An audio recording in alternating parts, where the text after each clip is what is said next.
सभी साथियों को कुमार राजेश का नमस्कार।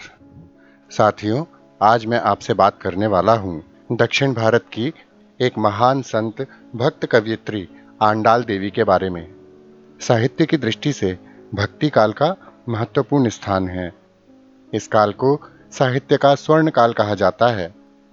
संपूर्ण साहित्य के श्रेष्ठ कवि और उत्तम रचनाएं इसी काल में प्राप्त होती हैं। भक्ति काल की शुरुआत दक्षिण भारत से मानी गई है। विशेष रूप से आलवार संतों से इसका प्रारंभ माना गया है। उन्होंने भक्ति के क्षेत्र में ऊंच नीच का भेद तोड़ दिया था।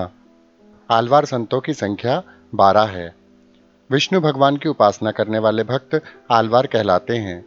ये 12 आलवार संत तमिल कवि एवं संत थे। इनके पदों का संग्रह दिव्य प्रबंध कहलाता है, जिसे वेदों के तुल्य माना जाता है। इन्हीं 12 संतों में आंडाल देवी का नाम भी आता है। 12 अलवार संतों में आंडाल एकमात्र स्त्री भक्त कवित्री हैं। देवी आंडाल को महालक्ष्मी का साक्षात अवतार कहा गया है। यह भगवान विष्णु की परम भक्त थी। इनकी तुलना मीराबाई से की जाती है। इन्हें भूदेवी का अवतार भी कहा गया है। इन्हें कोदय, नच्चियार और गोदा देवी के नामों से भी जाना जाता है। इनके प्राकट्य की कथा भी अत्यंत अलौकिक है।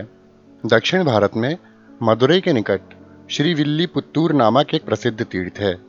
यहाँ भगवान विष्णु का एक प्राचीन मंदिर है, जिस कारण यह स्थान प्राचीन समय से ही पवित्र स्थान है।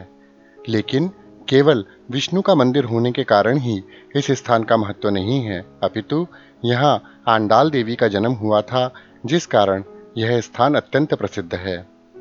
देवी आंडाल का जन्म 7वीं या 8वीं सदी में माना जाता है, यानी कि आज से लगभग 1400 वर्ष पूर्व। कहीं कहीं देवी आंडाल का जन्म सन 770 में माना जाता है। श्री विल्लीपुत्तूर में एक आलवार भक्त रहते थे, जिनका नाम था विष्णु चित्तन, जिन्हें विष्णु चित्त कहा जाता है। आलवार भक्त होने के कारण लोग उनको पेरियालवार कहते थे। पेरियालवार बड़े ही ज्ञानी और भावुक भक्त थे। उनका सारा समय भगवान विष्णु के चिंतन और प्रार्थना में ही व्यतीत होता था। उन्होंने अपनी कुटिया के आगे एक फुलवारी लगा रखी थी। उसमें सदैव रंग बिरंगे फूल खिले रहते थे। फूलों को खिलते हुए देखकर पेरियालवार को लगता था जैसे भगवान स्वयं ही मुस्कुरा रहे हैं। वह प्रतिदिन तड़के उठते और फुलवारी में जाकर फूल तोड़ते। भगवान के लिए उन फूलों की माला वह अपने हाथों से तैयार करते। फिर भगवान की पूजा अर्चना करते और मंदिर में जाकर भगवान विष्णु को वह माला अर्पित करते और भगवान विष्णु की महिमा का गान करते। ये इनके प्रतिदिन का काम था। वह निसंतान थे, इस कारण विष्णु चित्त और उनकी पत्नी दुखी रहते थे और भगवान से संतान के लिए प्रार्थना करते थे। अंत में भगवान की कृपा दृष्टि हुई। एक दिन विष्णु चित्त अपनी फुलवारी में पौधों को पानी डाल रहे थे, तभी उन्हें एक तुलसी के पौधे के पास एक अत्यंत सुंदर बच्ची दिखाई दी। तुलसी के पौधे के पास इस नवजात कन्या को देखकर विष्णु चित्त आश्चर्यचकित हो गए। कन्या का रूप अत्यंत अलौकिक था।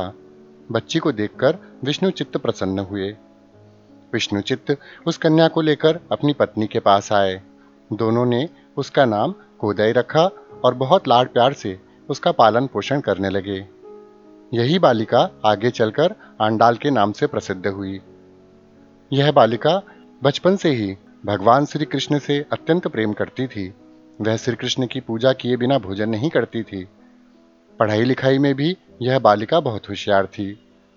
बचपन से ही भगवान श्री कृष्ण के बारे में सुंदर कविताएं लिखकर अपने पिता को सुनाती थी। लड़की की इस अपार कृष्ण भक्ति को देखकर माँ बाप फूले नहीं समाते थे। धीरे धीरे कन्या बड़ी होने लगी। वह अकेले बैठकर घंटों श्री कृष्ण का ध्यान किया करती थी। कभी अपनी बनाई हुई कविता गाकर उनकी स्तुति करती, कभी अपनी बनाई हुई कविता अपने माता पिता को सुनाती। धीरे धीरे इस छोटी सी बच्ची की रची हुई कविताएं प्रसिद्ध होने लगीं।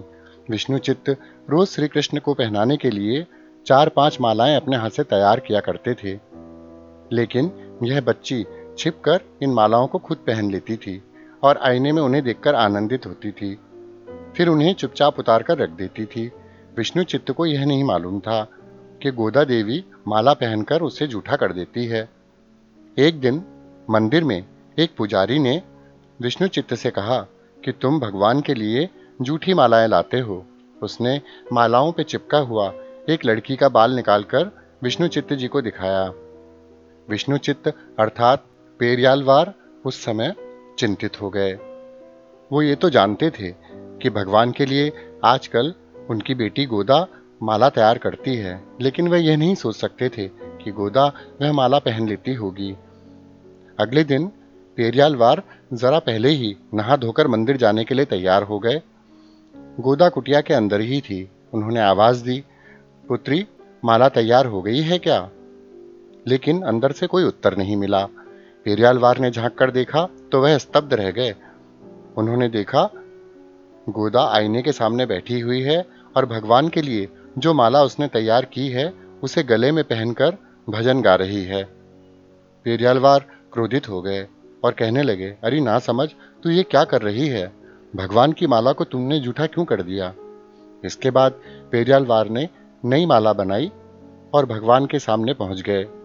मगर चमत्कार यह हुआ कि जैसे ही वह माला भगवान विष्णु के गले में डाली गई, वह माला टूटकर गिर गई। पेरियालवार ने दोबारा माला बनाई, लेकिन बार बार यही हुआ।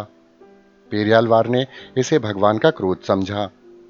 पेरियालवार जब घर आए तो उन्होंने अपनी पुत्री को डांटा और कहा, तूने सर्वनाश कर दिया है। भगवान की माला पहनकर तुम भगवान की मालाएं अपवित्र करती रही और मुझे इस बात का ज्ञान ही नहीं था। गोदा इतनी भोली थी कि पिता के क्रोध से डरने की बजाय मुस्कुराने लगी और कहने लगी, पिताजी, ये कोई नई बात तो नहीं है। मैं तो जब भी माला बनाती हूँ तो पहनकर देखती हूँ अच्छी बनी है या नहीं। जो माला मुझे अच्छी नहीं लगेगी वो मेरे कृष्ण को कैसे अच्छी लगेगी? गोदा का यह जवाब सुनकर पेरियालवार ने अपना सिर पीट लिया। उसी रात भगवान विष्णु पेरियालवार के स्वप्न में आए और उन्होंने उनसे कहा कि वह केवल गोदा द्वारा पहनी हुई माला को ही स्वीकार करेंगे। भगवान विष्णु ने उन्हें चेतावनी दी कि गोदा कोई और नहीं, स्वयं महालक्ष्मी है। ऐसा स्वप्न देखकर पेरियालवार चिंतित हो गए और उनके मन में इस बात की प्रसन्नता भी हुई कि जिसे वह एक साधारण बच्ची समझते हैं, वह स्वयं महालक्ष्मी है।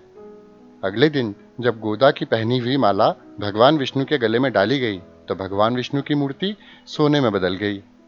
यह देखकर सभी भक्तजन हर्षित हो उठे और बालिका कोठाई का नाम गोदा से बदलकर आंडाल रख दिया गया।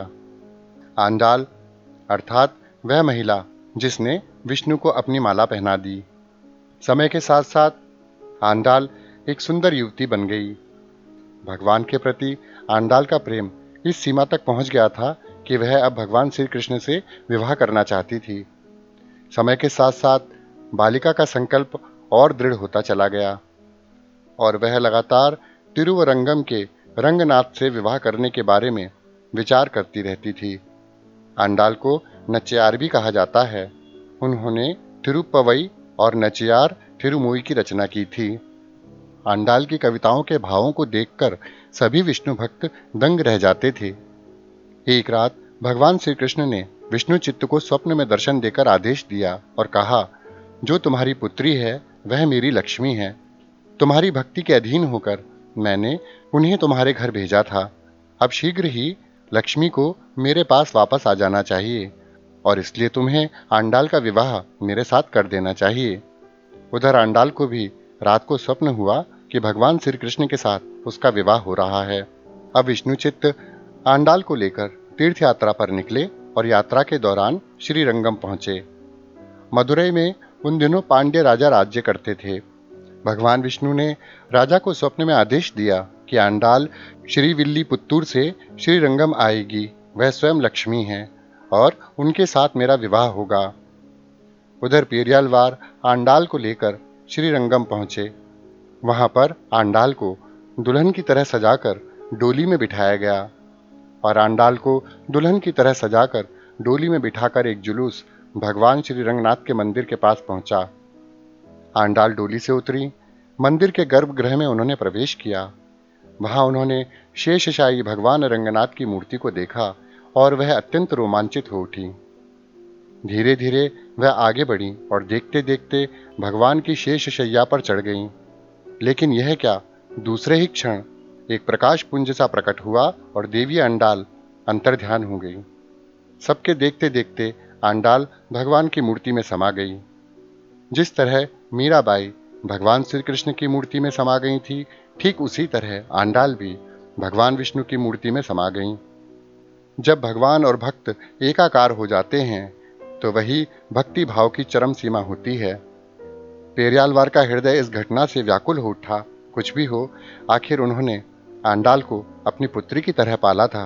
वह शोक के महासागर में डूब गए।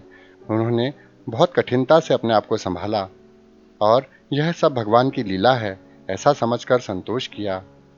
उसी समय आकाशवाणी हुई, भक्तराज व्यर्थ में दुखी न हो। मेरी प्रिय आंडाल मुझसे आ मिली है, इसलिए तुम्हें प्रसन्न होना चाहिए। तुम भी शीघ्र मुझसे आ मिलोगे। आंडाल के कारण श्री विल्ली पुत्तूर की महिमा बहुत बढ़ गई। यहाँ हर वर्ष आंडाल और भगवान विष्णु का विवाहोत्सव आज भी बड़ी धूमधाम से मनाया जाता है। रंगनाथ के साथ रंगनायकी के रूप में आज आंडाल की पूजा दक्षिण भारत में सभी स्थानों पर होती है। अलवारों में आंडाल की लोकप्रियता बहुत अधिक है। उनके रचे हुए पद नालायर दिव्य प्रबंधम के पहले भाग में मिलते हैं। यह उस महान ग्रंथ का नाम है जिसमें 12 अलवारों के पदों का संग्रह है। आंडाल ने कुल मिलाकर 173 पद रचे। पहले के 30 पद तिरुप्पवय के पद कहलाते हैं और बाकी 143 पद नाच्चियार तिरुमूली के पद कहलाते हैं। ये सभी पद बड़े सरल, मधुर और गाने योग्य हैं और मन को रसमय कर देते हैं। आज भी विवाह उत्सव और किसी भी धार्मिक उत्सव में आंडाल की रचनाएं बड़े भक्तिभाव से गाई जाती हैं। तो साथियों, देवी आंडाल के बारे में जो जानकारी मैंने आपको दी वह आपको अवश्य अच्छी लगी होगी। इसी के साथ अपने मित्र कुमार राजेश को विदा दीजिए। नमस्कार। सदैव खुश रहिए, मुस्कुराते रहिए। जय भगवान विष्णु, जय रंगनाथ, जय रंगनायकी।